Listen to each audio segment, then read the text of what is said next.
Hey, hope you're having an amazing day. Cutie's Creations here with another message on the restitution. So, I have been gone for a while. I had to do a bunch of things in between this time that has kept me away from this purpose that I have set upon myself. But I always return because it's necessary. I see so many people that struggle every day that are African American, and they don't know why. Yeah, it may be a job that they took. Yes, it may be their student loans that they put upon themselves. Yes, it may be the house that they got a mortgage in, the car, the everything. But when you look at it from the side of finance and how they do things against us, you realize that these things are man-made. They're not just everyday life stressors like everyone else. When we started buying homes, they made certain loans just for us to put those spike in interest rates if they let us get a house at all. Same thing with car loans, same thing with any loan. Like if you look at the numbers, our numbers have expressed that we pay higher interest rates, and we are the consumers. The moment that we stop buying their stuff and start doing something else, they're going to need us because with those highest interest rates, we're making them rich. With them skewing the scales towards them in finance, we're creating abundance and wealth for them and keeping us in a place of lack. And keeping us as workers. My friends that I call my family on YouTube, they call it the plantation. And in every sense of the word it is, they have traded it out for the plantation, for you to get stuck in this cycle, but not only the cycle, but this mindset that you have to work this many hours to be able to get this. And if they're not paying you as much as your white counterparts, then how do you ever get in a position to be able to stop doing that or get in a position to be able to be financially stable? But they're doing these things against you, and you think like, oh, everybody's suffering from the same thing. Well, look around you. Who has the highest poverty rate? And because we have so little black people here, I mean, we have millions, but it's not enough for you to put those numbers against our Caucasian counterparts. The amount of people who have poverty that are in our communities is so high versus theirs, and live like being below the poverty line, like way below the poverty line, or right at the poverty line, or right above it where they're the working poor. And there's no middle class. And the people who have gotten out of those type of things that are African American are few and far in between. We have less than 1%. So what that looks like is for every 10 African Americans, half of that person makes it out.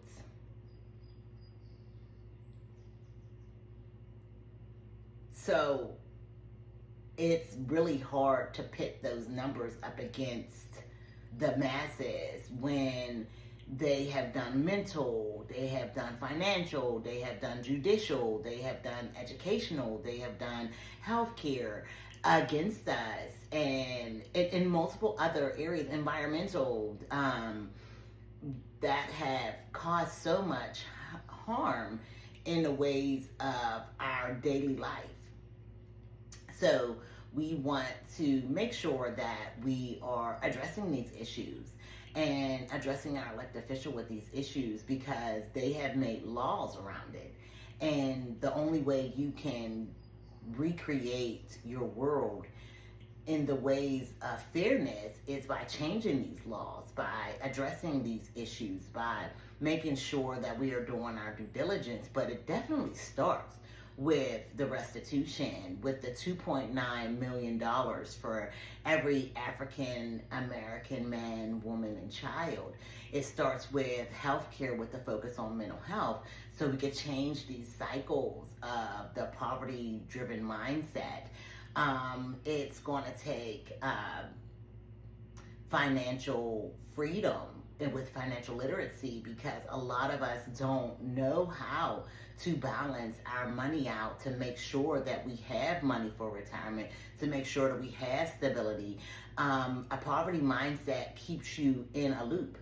And yes, you might have like money where you're a middle class person, but if you're paying way more than everyone else, then you're still the working poor. Yes, your yearly salary may say over $100,000, but if you have interest rates high on your car, interest rates high on your mortgage, you have now become just the working poor. You don't have as much money as you think you do, because it's very hard for you to balance that budget against all these things that are working against you.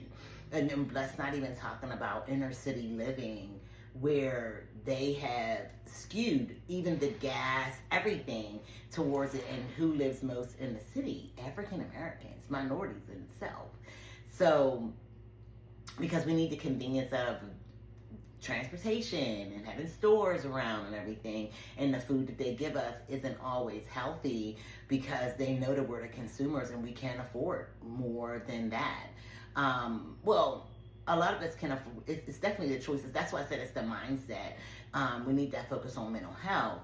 And then there's the judicial reform. If you ever get in trouble, or if you haven't gotten in trouble and they need to have a quota, or they see you a certain way, the law is skewed against you. There's so many examples of it that it's too many to really go down that road again. We will focus in back on the judicial reform, because there's so many different moving parts of that. But the amount of things that are working against you is very, very high. And then our educational system. Yes, I'm very grateful for our teachers to have this free education from 0 to 5. 0 to 18, to be able to raise our families and have some form of education. But let's be honest, it's not a quality education. And because of the lack of quality education, we have gone so far from what it takes for us to be financially stable. They're not teaching us how to do our taxes. We're learning on our own. They're not teaching us how to buy stocks and invest and get into retirement. Although there is a guy who is on YouTube who actually goes through that. He retired early. His name is Dr. Ninja Turtle, and he does a lot of that work on his YouTube channel, educating the masses for them to be financially stable. And I'm so grateful for him for that, because we have so many different things that are set against us, and some of us do have that information, and we are the ones who are putting it out there so we can like uplift ourselves. But let's be honest, in order for us to be able to uplift us all, we have to be able to have this restitution, because it starts with us having an even playing field with that $2.9 million, so we can have like no debt. And then we go from there with the financial literacy, with the judicial reform, with the education, with the healthcare, with the focus on mental health, because your health is your wealth. And if you don't have a healthy state of mind, if you don't have a healthy lifestyle as far as eating, if you don't have a healthy lifestyle as far as your environment, the things that you ingest, then you're putting yourself behind the 8 ball. And I know this is it's really not a tall order, because they've done it for others. And they need to now make that adjustment for us, because we are the salt of this earth. We have put in a lot of the time to be able to do to contribute in a lot of ways. And a lot of us have taken our lives to be able to do this. So we want to make sure that we're doing our due diligence of getting exactly what we deserve, not what is a handout, what we deserve. We've built a lot of this country. We have contributed in ways that are phenomenal, and that contribution hasn't stopped. And because of that contribution, because of the lives lost, because of the damage that was done during our time in captivity, they need to make it right. And that we start with making it right with the 40 acres and a mule, but I put a little sugar on top because now we're so far from that time and we're still suffering. People still look at us a certain way. People still have this idea of us, and we are very strong and proud people. But let's be honest, we have to make sure that we are doing our due diligence to be able to get ourselves up out of this situation. So I digress. Dr. Ninja Turtle does a lot of that work, and his whole channel is about making sure that there is a pathway for our people and others for them to be able to be financially stable and free of debt. And I think that is awesome. And my brother, well, I call him my brother, he's a really good friend of mine, Vegan Kings, he does a lot with the food. He makes sure that you have the proper information in regards to what goes on in your body. And I'm not suggesting everyone go vegan, but to eat healthier, to have a healthier lifestyle is what we're heading towards. And people are out there doing the work to make sure that people know, like, it is affordable. It is a better way of life. It does cure so many illnesses that are in us. And because of that, we have gotten so, like, there are people out there doing the work. And we have people that are willing to give of themselves and the information to make sure that we have it. So we're doing our due diligence as far as finance. We're doing our due diligence as far as health care. I do a lot of the educational work. And then my sister, Keisha, she does the work of mental health and education on her channel. Keisha Mocha's Moments. So she does a lot of that by making it very lighthearted, these discussions, and opening up the floor to educate people on just how they should be living their lives and making sure that they have the information to live a better life. And then we have Dreamstream Games and Ansel Ray. And well, Ansel does not just the games, but she does a lot of DUI because our creativity is our freedom. Invention is the mother of necessity, and she does a lot of that with her creativity. She's amazing. She has tons of different things on her channel that have that will release you from this state of mind of the poverty mindset. Our creativity has always been our biggest asset, and because of that creativity and it being our biggest asset, when you express those things, you can sell these ideas, you can sell that creativity. And she's pinpointing what her creativity is and sparking that same spark inside of others to make sure that they are aware that we are very creative people and we can pull ourselves out of thinking of this plantation mindset into a better world. And then there's Dreamstream Games. So this is the de-escalation of your day from all of the things that you have done that have helped you with the finance, and now you have to really adjust to that mental health and de-escalate into your evening. And a lot of times when she's playing these games, I don't play the games, but they're a lot of fun.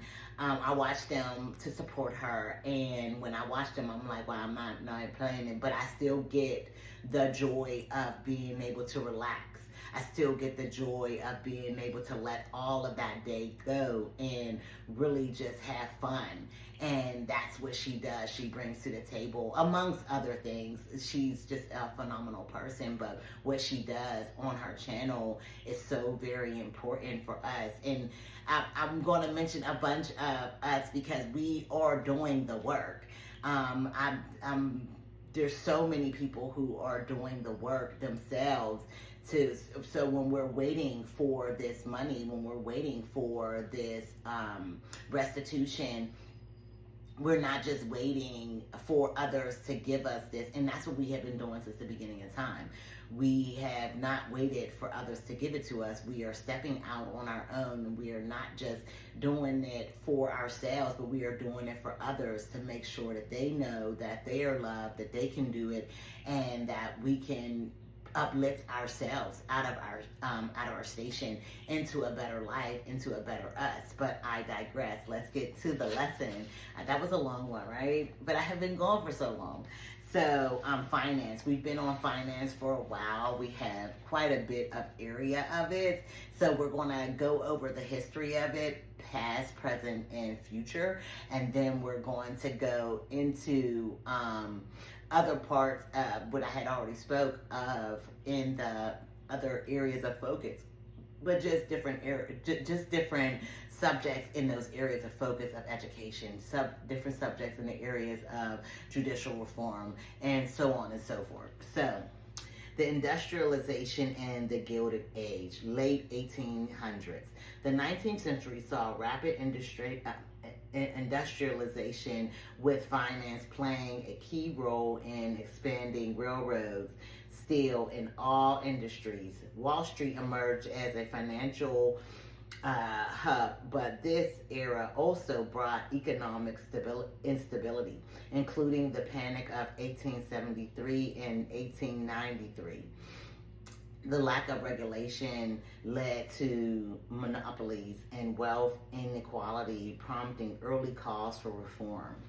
After the emancipation, Black Americans faced systematic barriers to economic mobility. Sharecropping trapped many cycles of debt, while indiscriminatory lending practices prevented land ownership. Some black entrepreneurs like Madam C.G. Walker achieved success, but most were excluded from high-paying industrial jobs and financial institutions, widening racial wealth gaps.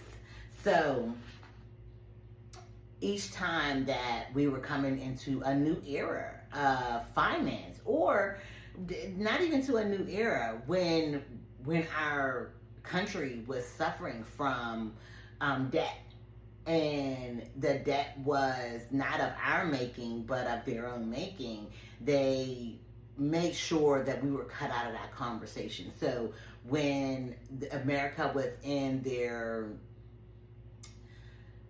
what would we say, the planting stage and everything, we were those people who farmed the lands, who built up the houses, who were creating these industries. And then once they ended slavery, and slavery was ended through taxation, you can check it and look it up. It was ended through taxation.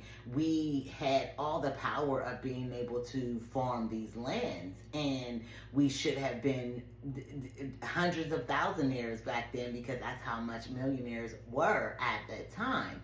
But because they had cut us out of the conversation, they just made us indentured servants again. So then once we started to farm the land ourselves and started to see this growth, they changed the bartering system into money.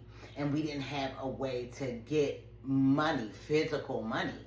And then once we figured that part out, they came in and destroyed that part by saying, oh no, we want it to be a mass growth of that industry where you can't own a business, and then because you can't get a loan at a bank, and these are things that are put into place to be able to stop you from doing things. So we started going towards capitalization, and that's where our stock market is and everything. Well, it was all projections of money. Yeah, actual physical money went into it, but actual physical money isn't passed every day. These are just checks. It's all electronic even then. But because we didn't understand those systems and everything, this was a way for them to gain wealth and for us to be cut out of it as well. And these large corporations were formed so they wouldn't, because we had no access to it. So the large corporations that were formed and everything were formed just among a certain people, and then once we got into that, we were blocked in another way. But this is how they raised the bar each time to be able to cut us out of that conversation. And we have gotten better at at figuring this part out, because we had to figure it out. When your back's against the wall, you have to figure it out. So we started going to school, we started educating ourselves, we started finding loopholes, we started putting our money together, and then they broke that apart too by making sure that some of us had wealth and some of us didn't. Some of us made it and some of us didn't, and then looking down upon the people who didn't. Well, those same people were the workers at one time. Those same people were your sisters, your brothers, your aunts and uncles. It was a conscious effort to put down a certain people. Now, was it done all in one room? I doubt it. But if you have a person's mind, even on the other side, if you make people think of a certain people a certain way and you've painted this picture, then no, it doesn't have to be one person or two persons or 100 people sitting in one room deciding. If they all feel the same way, then they're going to decide on how to do just that. Hold people down. And it's a collective effort, but nobody probably sat down all together and thought about it. It's ridiculous to actually say that, because each one of them were different times on this earth that these disparities took place. So the financial institution wasn't influenced by government. The government wasn't influenced by healthcare. The healthcare wasn't influenced by the judicial system. Like, all of these different moving parts were doing things that would keep us in a certain position, but all these people weren't the same people. All these people just had the same frame of mind, and in that frame of mind, it has kept us in the same position. And we have to start looking at ourselves and how we think of ourselves and how we go about doing things, so we don't get into that frame of mind ourselves. Because a poverty mindset just isn't about the financial wealth. It is about your abundance, and abundance comes in many forms. It may be your health. It may be your children being healthy. It may be just you setting upon and having a future.